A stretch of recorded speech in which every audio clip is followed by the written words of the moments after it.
또 네 이웃을 사랑하고 네 원수를 미워하라 하였다는 것을 너희가 들었으나 나는 너희에게 이르노니 너희 원수를 사랑하며 너희를 핍박하는 자를 위하여 기도하라. 이같이 한즉 하늘에 계신 너희 아버지의 아들이 되리니 이는 하나님이 그 해를 악인과 선인에게 비추게 하시며 비를 의로운 자와 불의한 자에게 내리우심이니라. 너희가 너희를 사랑하는 자를 사랑하면 무슨 상이 있으리요? 세리도 이같이 아니하느냐?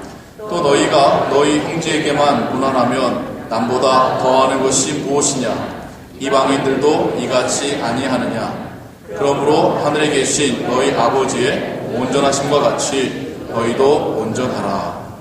아멘.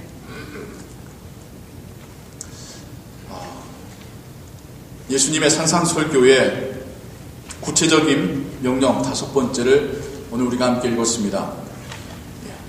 원수를 사랑하라. 참 어려운 말씀인데요. 오늘 예수님의 말씀을 통하여서 오늘날 이 말씀이 의미하는 바가 무엇인지, 하나님은 우리가 어떤 삶을 살기를 원하시는지 함께 깨닫고 또 결단한 시간 되길 원합니다. 먼저는 당시에 바리새인들의 그 주장의 의미가 뭔지를 알아야 될 것 같아요. 예수님의 말씀을 비추어 보건대 바리새인들은 이렇게 주장했답니다. 내 이웃을 사랑하고 내 원수를 미워하라. 우리 굉장히 억셉터블합니다. 이웃을 사랑하고 나의 가족을 사랑하고, 그러나 네 원수는 네가 마음껏 미워해야 된다. 그럼 이들이 어떠한 근거로 그런 말씀을 했는지 보자니까 레위기 19장 17절 18절에 관련된 근거 구절들이 있는 것을 또 보게 됩니다. 우리 같이 한번 읽어볼까요? 시작. 너는 네 형제를 마음으로 미워하지 말며 이웃을 인하여 죄를 당치 않도록 그를 반드시 책선하라. 원수를 갚지 말며 동포를 원망하지 말며 이웃 사랑하기를 내 몸과 같이 하라. 나는 여호와니라. 아멘. 하나님은 분명히 율법에서 내 이웃을 사랑하기를 내 몸같이 하라 라고 하시면서 또 주신 말씀이 원수 갚지 말라, 동포를 원망하지 말라, 나는 여호와니라. 나는 여호와니라에 담겨져 있는 말은 뭐냐면, 내가 이러한 성품이니 나의 자녀, 나의 백성된 너희도 그러해야 한다라는 것이 나는 여호와니라 라고 하는 일종의 하나님의 도장과 같은 그 말씀에 담긴 의미입니다. 당시 종교 지도자들은, 바리새인들은 이웃을 사랑하라는 이 말씀이 쉽지 않다는 것을 인정했습니다. 그들은 하나님께서 말씀하신 그 부분을 가져와서 실행하면서 하나님이 말씀하지 않으신 것을 끼워 넣었습니다. 그것은 뭐냐면 네 원수는 미워해도 된다라는 표현이에요. 그래서 그들에게 이웃은 같은 민족이요, 같은 동포요, 같이 하나님을 믿는 신앙인이었습니다. 그들에게 원수는 자신들과 다른 민족이요, 다른 문화권의 사람들이요, 특별히 자신들을 억압하는 로마의 정부였습니다. 그래서 우리가 함께 고통당하는, 또 함께 하나님 믿는 우리끼리는 정말 사랑하면서 잘 살자. 하지만 우리하고 다른 이 민족들에 대해서는, 우리를 억압하는 로마 정부에 대해서는 우리가 정말 이 원수 갚음을 잊지 말며 살자. 이런 논리가 되었던 것이죠. 하나님의 본질적인 의미를 왜곡시키고 자신들의 상황에 맞게, 자신들의 어떤 가식적인 모습에 맞게끔 뒤바꿔 놓은, 그래서 여기에서 그들이 말하는 내 이웃을 사랑하고가 중요한 게 아닙니다. 모든 사람들의 시선은 어디로 갑니까? 내 원수를 미워하라에 머물게 되었겠죠. 이에 대한 하나님의 말씀, 오늘 우리가 함께 읽은 부분들입니다. 하나님께서는 네 원수를 사랑하라. 그를 위해서 기도하라. 하나님께서는 의인과 악인에게, 선한 자와 죄인에게 동일한 햅쌀을, 동일한 비를 내려주신다. 나 좋아하는 사람만 좋아하면 그거는 누구나 다 하는 것 아니냐. 너희는 하나님의 자녀답게 행하라. 이런 말씀을 해주셔요. 이웃을 사랑하는 것을 넘어서 원수를 사랑한다라는 게 참 쉽지가 않죠. 여러분에게 원수는 누구입니까? 자, 그럼 저기 나한테 전에 한번 아주 나쁜 말을 했던 그 사람입니까? 아니면 나에 대해서 루머를 퍼뜨리고 다니는 그 사람입니까? 우리는 되게 신앙인들끼리 자주 부딪히며 살아요. 그래서 어떤 신앙인은 믿지 않는 자에게 전도하라고 하면 제 주변에 믿지 않는 사람이 없습니다라고 할 정도예요. 태어날 때부터 교회에서 태어나서 교회 사람들과만 어울리고 살다 보니까, 그러니까 그 사람에게 원수는 어디 있어요? 원수는 교회 안에 있습니다. 논리가 그렇게 되는 거예요. 나의 마음을 아프게 한 저 원수. 그러면서 우리가 이제 성경 이 해석을 할 때 하나님이 저 왼수도 사랑하라고 하시는데, 그것도 왼수가 어디 있죠? 우리는 그렇지 않죠. 우리는 그렇지 않지만 우리 가정에 있다고 하죠. 네. 저 왼수 왜 나랑 결혼해가지고 나를 이 고생을 시키나, 저 왼수라고 하는, 우리가 가정에서나 교회에서나 이게 아이러니예요. 사랑하고 가깝고 함께 해야 될 그 사람이 나의 왼수가 돼가지고 이 구절을 읽을 때마다 내가 저 왼수를 사랑해야 됩니까? 하나님, 뭐 이렇게 스트러글링 하고 있는 그게 우리의 모습이죠. 여러분, 원수라는 단어를 그런 데다가 쓸 수 있는 건 아니죠. 그걸 원수, 좀 내 감정 상하겠다고 원수라고 말할 수는 없는 것이죠. 우리가 미워하고 원망하고 하는 그 대상들에 대해서 우리 다시 한번 생각을 해봐야 됩니다. 정말 그 사람들 꼴도 보기 싫고 같은 하늘 아래 살 수 없는 그런 사람들인가? 지금 우리가 원수라는 단어까지 붙여가며 말할 수 있는 그런 사람들인가 생각해 보아야 합니다. 예수님께서 하신 말씀 중에 이런 말씀이 있잖아요. 하나님께서 햇살을 비출 때에 선한 사람에게만 골라서 비추고 나쁜 사람들한테는 구름이 가려가지고 햇살이 안 비추게 하는 거 아니죠. 하나님께서 이 지역에 비를 내리실 때에 어느 집엔 내리고 어느 집에는 안 내리게 하시는 건 아니죠. 다 내려주십니다. 왜 그러실까요? 그거 조종하기 힘들어서 그럴까요? 어디에는 햇살만 비추고 어디는 안 비추게끔 조종하기 힘들어서 그럴까요? 여러분, 출애굽에 보면 하나님께서 애굽 땅에 애굽 사람들이 사는 곳에는 흑암이 정하게 하시고 이스라엘 민족 가운데는 햇빛이 비추게끔 하셨습니다. 충분히 하나님 하실 수 있는 하나님입니다. 그런데도 왜 하나님은 동일한 햇살과 동일한 비를 내려주시는 것일까요? 그들도 하나님의 피조물이기 때문입니다. 그들도 하나님께서 창조하신 작품이기 때문입니다. 그들도 하나님께서 구원하셨거나 아니면 구원하시려고 기다리시는 한 영혼이기 때문입니다. 하나님은 아직도 그 사람을 버리신 적 없고 포기하신 적 없기 때문입니다. 하나님의 사랑은 그렇게 큰 사랑이고 넓은 사랑입니다. 문제는 우리한테 있었던 거죠. 우리 너무 쉽게 판단하고 너무 쉽게 포기하고 너무 쉽게 상처받았다라고 눈물 흘리고 있는 우리의 미숙함에 있었던 것이죠. 예수님의 말씀은 우리의 시야를 넓혀주고 계시는 말씀입니다. 우리가 정말 저 사람 꼴보기 싫어, 저 사람만 보면 소화가 안 됐던 그 사람조차도 하나님 보시기에는 여전히 안타까운 영혼이요, 잃어버린 영혼이요, 찾고 계시고 부르고 계시는 영혼이라는 겁니다. 심지어 그도 이미 주님을 영접한 사람일 수 있습니다. 우리는 너무 쉽게 내 마음 아프게 했다라고 해서 그 사람에 대하여 판단을 해버리거나 그 사람과 함께 하나님 나라를 바라보는 것을 포기하지는 않는지요. 여러분, 원수라고 한다면요, 저 사람이 하늘나라에 가 있으면 나는 안 갈 거야 정도 해야지 아마 원수일 것 같아요. 그러실래요? 정말 그 사람이 천국에 있으면 난 천국 안 갈래요 하실 정도로 그 사람이 믿습니까? 정말 용납이 안 되십니까? 아니잖아요. 예수님은 사랑을 이야기하고 계십니다. 그러나 사랑이라는 것이 단지 좋아하는 호감의 감정만을 의미하는 것이 아니라는 것을 우리는 이제 알죠. 좋아서 미치겠고 보고 싶고 그냥 말하고 싶고 만지고 싶고 이런 사랑은 에로스의 사랑입니다. 하지만 가족 간에 부모님이 자녀를 또는 자녀가 부모님을 사랑하는 그런 사랑은 스톨게의 사랑이라고 합니다. 친구에 대한 우정, 필레오라고 합니다. 필리아라고 합니다. 마지막으로 하나님의 거룩한 사랑을 아가페라는 단어로 헬라어에서는 그리스에서는 말하죠. 인류 전체를 향한 하나님의 사랑입니다. 우리가 하나님의 사랑을 착각하기 쉬운 게 하나님은 사랑이시다, 하나님은 사랑하신다, 나를 거기다가 말은 안 하지만 괄호에 이게 있어요. 나만을. 우리는 왜 이렇게 이기적인 사랑을 또 원하는지요? 하나님께서 나만을 사랑해 주시길 바라요.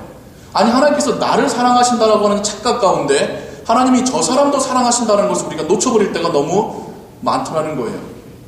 그러니까 원수처럼 대하는 거죠. 용납이 안 되는 거죠.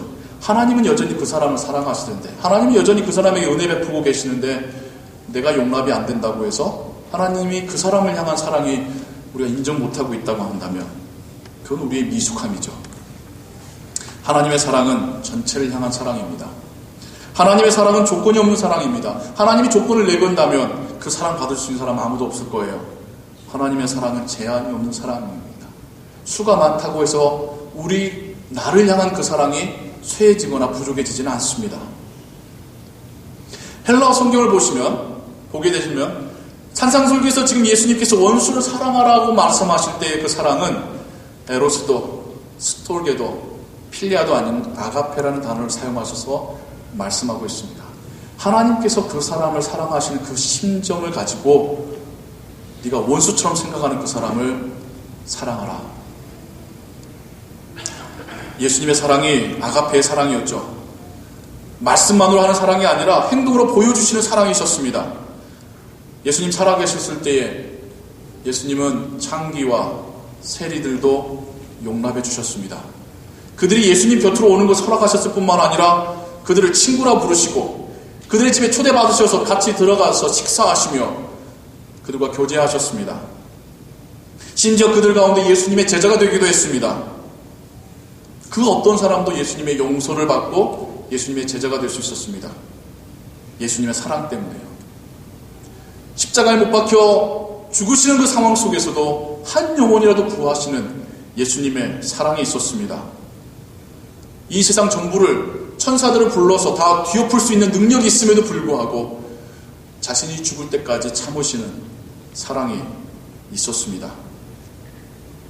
오늘 그 예수님께서 우리에게 원수를 사랑하라. 하나님이 그에게도 햇살과 비를 내리신다라고 하시는 그 말씀을 우리가 한번 곰곰이 생각해 보아야 합니다. 첫째로 예수님께서는 내가 미워하는 사람이 진정한 원수인가 한번 우리를 다시 한번 생각하게 만들고 계시는 거예요. 왜요? 그들도 하나님의 피조물이니까, 그들도 하나님의 은혜를 받고 있으니까 하나님은 그들도 찾고 부르시고 계시기 때문이죠. 그렇다고 한다면 우리의 진정한 원수가 될 수 없습니다. 우리가 그들과 함께 하나님의 나라에 있을 것이기 때문이죠. 하나님이 나를 사랑하시듯이 그도 사랑하실 수 있다는 것을 우리가 인정해야 합니다. 두 번째로는 그를 위해서 기도하라는 명령이죠. 나와 다르다고, 나와 생각이 다르다고, 나와 삶의 모습이 다르다고, 나와 말하는 방식이 다르다고 배척하거나 미워하지 말라는 것입니다. 그를 위해서 기도하라. 그를 위해서 기도하라. 여러분, 정말 우리의 마음을 아프게 하는 사람이 있을 때 그를 위해서 우리가 기도한 적 있을까요? 기도가 잘 안 나오죠. 그러나 기도해야 합니다. 기도해야 합니다.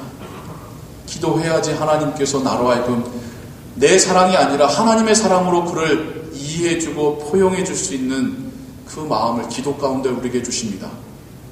정말 이해 안 되는 저 사람에 대해서 기도해야지 그 사람을 이해할 수 있는 지혜를 하나님께서 우리에게 주십니다. 저 사람은 저래서 저렇구나. 살아오면서 그랬기 때문에 지금 이 모습인 거구나. 더불어서 나도 별 다를 바 없는 거구나. 기도해야지 그러한 깨달음을 하나님께서 우리에게 기도 가운데 주십니다. 기도해야지 그래 하나님 한 번 더 참는 것으로 노력하겠습니다. 저를 도와주십시오라는 말이 하나님께 드려지는 겁니다. 기도하지 않으면 우리에게 방법이 있을 수가 없습니다.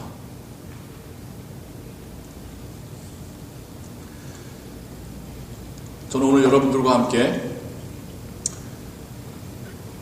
진정한 신앙의 성숙은 무엇인가라는 주제를 가지고 계속해서 이야기를 나누고 싶습니다. 그 다음 넘겨주세요.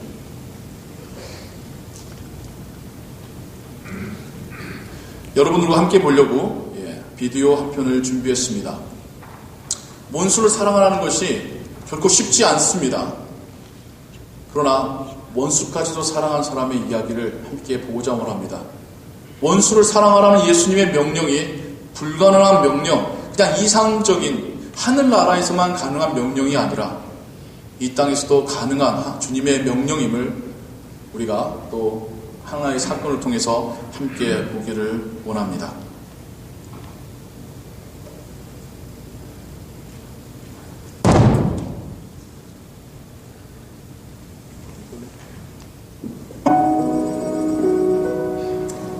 손양원 목사는 1926년 부분이었던 부산 감만동교회 전도사로 부임하게 되었습니다.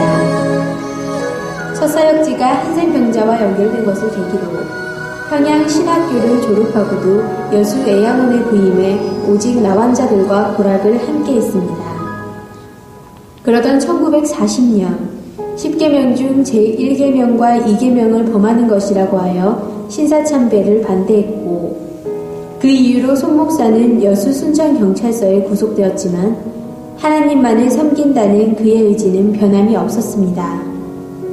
그동안에 3년이라는 기간 동안에 많은 반성도 했을 터인데 아직도 그 신사참배를 못하겠어?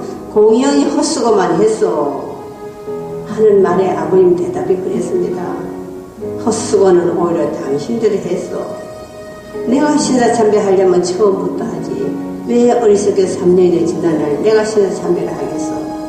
내 신앙은 옛날이나 지금이나 변함이 없어. 돌이킬 마음 전혀 없습니다. 결국 8.15 해방을 맞이했고 이후에 다시 애양원에서 천여 명의 나병 환자들을 돌보았습니다.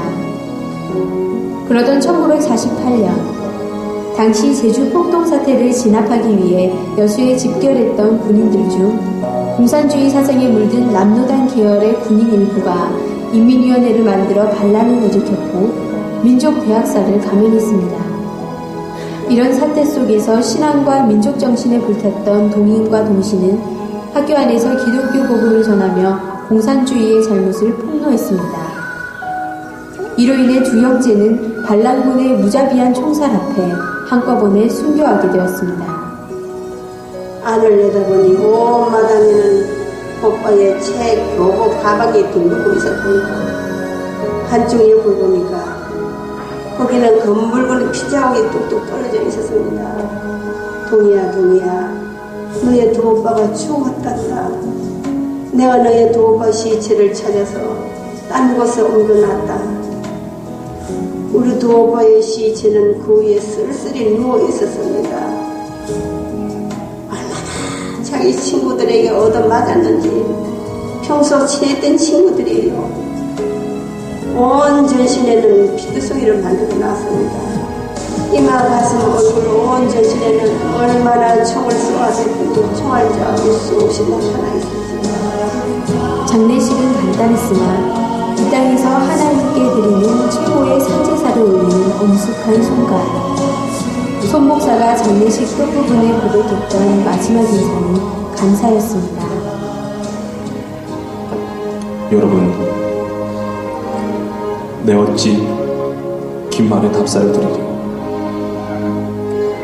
내가 아들들의 순교를 접하고 느낀 몇 가지 은혜로운 감사의 조건을 이야기 함으로 대신할까 합니다. 첫째는 나 같은 죄인의 혈통에서 순교자의 자식이 나게 하셨으니 하나님께 감사합니다. 둘째는 허다한 많은 성도 중에서 어찌 이런 보배를 주께서 하필 내게 맡겨주셨는지 주께 감사합니다. 셋째는 삼남 삼녀 중에서 가장 아름다운 두 아들 장자와 차자를 바치게 된 나의 축복을 감사드립니다.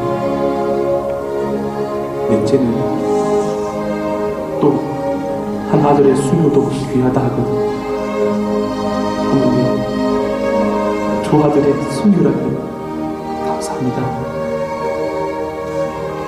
다섯째는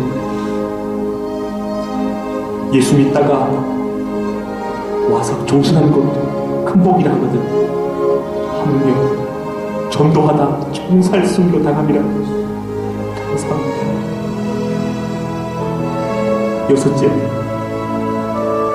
미국 가려다 준비하다 내 아들 미국보다 더 좋은 천국 갔습니다. 대박 안심되고 감사합니다. 일곱째 나의 두 아들을 총사한 원수 해결시키 내 아들을 삼고자 하는 사랑하는 마음 주시니 하나님 감사합니다. 여덟째 내 두 아들의 순교의 열매로 말미암아 무수한 천국의 아들들이 생길 것이 믿어지니 우리 아버지 하나님께 감사합니다. 아홉째는 이 같은 역경 속에서 이상 8가지 진리와 신뢰를 찾는 기쁨과 여유 있는 믿음을 주신 우리 주 예수 그리스도께 감사합니다. 끝으로 나에게 분수에 묻힌 과분한 큰 복을 내려주신 하나님께 모든 영광을 돌립니다. 그가 공산당원에 맞서 순교하는 그날까지 그의 삶에서는 예수님의 가르침대로 두 아들을 죽인 원수까지 사랑하는 사랑의 삶이었고 어떠한 형편과 상황 속에서도 감사를 잃지 않는 삶이었습니다. 우리는 언제 감사하는가? 풍족해야만 감사하는가? 평안해야만 감사하는가? 가져야만 감사하는가?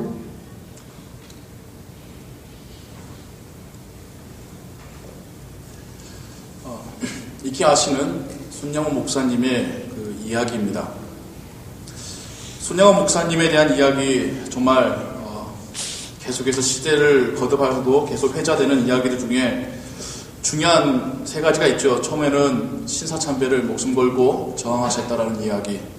둘째는 나환자라고 하죠. 한센시병을 앓고 있는 자들에 대해서 진정한 사랑을 보여주셨다고 하는, 잠깐 그 그림으로 표현됐습니다마는 그 고름까지도 입으로 빨아서 이렇게 뱉어주고 또 치료해주는 그런 장면, 그런 이야기들이 사랑의 원자탄이라는 별명을 가지고 우리 손양원 목사님에 대한 설명하는 많은 이야기들이죠. 그리고 3번째가 자신의 첫째, 둘째 아들을 죽인 진짜 원수죠. 그 사람을 용서할 뿐만 아니라 자신의 양자 삼아주는. 그래서 그 아들이 평생 그 손양원 목사님을 아버지로 여기고 정말 아들처럼 살았는 그 이야기가 우리가 손양원 목사님에 대해서 듣는 이야기들이죠. 저는 이 3번째 모습이 가장 위대하다고 저는 생각을 합니다. 첫 번째, 두 번째 그래도 가능하지만 3번째가 우리가 할 수 없는 그런 모습이지 않을까 생각을 합니다. 하나님께서 역사하셔야지만 할 수 있는 사랑의 모습이 바로 그런 모습이겠죠. 우리가 어떻게 나의 자식을 죽인 원수를 용서할 수 있겠습니까? 그를 나의 자녀 삼을 수 있겠습니까? 머리는 알지만 행하기는 너무나도 어려운 그런 결단이죠. 그래서 그게 불가능한 것인가? 예수님께서 그렇게 사셨지 않습니까? 성령 충만함 받은 제자들이 그런 삶을 살았지 않습니까? 교회 역사 가운데 그런 삶을 산 신자들이 분명 있지 않습니까? 우리가 행하기 어렵다고 해서 또한 불가능하다고 말할 수는 없는 것이겠죠. 우리의 신앙이 여전히 미숙해서 있겠죠. 그럼 신앙이 성숙되어져 간다는 것은 무엇일까요? 신앙이 성숙되어질수록 머리 뒤로 오로라 같은 게 보일까요? 신앙이 성숙한 사람은 기도만 하면 기도가 응답받는 사람입니까? 신앙이 성숙한다는 것은 성경 지식에 있어서 박사가 되는 것입니까? 우리는 어떤 사람을 보면 신앙이 성숙한 사람이라고 말합니까? 우리는 어떤 사람이 원수를 위해서라도 기도하는 사람이라고 생각합니까?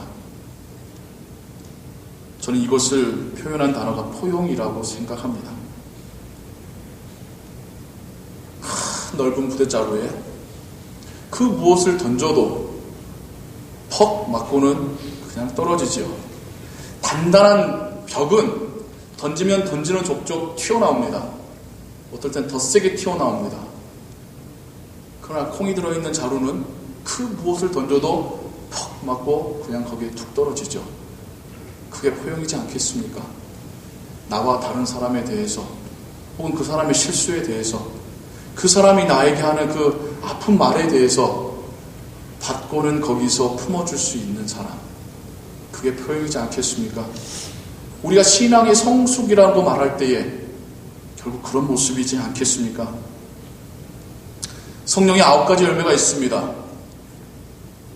그 9가지 열매들도 결국에는 포용과 직접적으로 간접적으로 연결됩니다.